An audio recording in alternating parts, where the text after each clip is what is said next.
আমরা কাজ করতেছি নাচার সময় যে ঈদ উপলক্ষে যে কাজের একটু চাপ বেশি পড়তেছে যার কারণে ব্যস্ত। আমাদের ঈদের অনেক চাপ হয়েছে, ঈদের কাজকর্ম অনেক চাপ আর অনেক সমস্যা হয়েছে, এই করে একটু ঈদের চাপ হয়েছে বেশি। আগে একটু নর্মাল ছিল, এখন ঈদ উপলক্ষে সামনে ঈদ, এই কারণে ঈদের চাপ হয়েছে বেশি। আমাদের কর্মস্থল খুব চাপে আসছি, আর দিন 24 ঘন্টা ডিউটি করতে হয়। গাইবান্ধা ভিত্তিক শিল্প কারখানা ঘাগর সামাই কোম্পানিতে কাজ করি। আমরা এখানে 15 থেকে 20 জন মহিলা কাজ করি। আর আমরা যে কাজটা করি, সামাইটা যে বানাই, মাস্ক, অ্যাপ্রন, টুপি যত্ন সহকারে পরে আমরা সুন্দরভাবে পরিবেশে জিনিসগুলো তৈরি করি, কারণ সেগুলো মানুষে খাবে আর আমরা মানুষকে সুন্দর মতো খাওয়ানোর জন্য পরিবেশটা সুন্দরভাবেই তৈরি।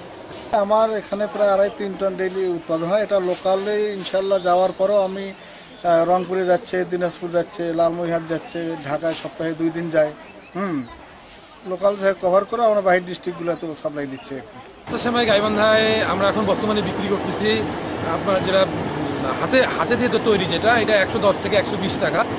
আর যেটা ভার্মিসিলি বলে, যেটাকে শুকনো সেমাই, এটা আমরা বিক্রি করতেছি, পাইকারি বিক্রি করতেছি আপনার হলো 72 থেকে 75 টাকা কেজি এবং খুচরা 80 টাকা কেজি দিয়ে বিক্রি হয়।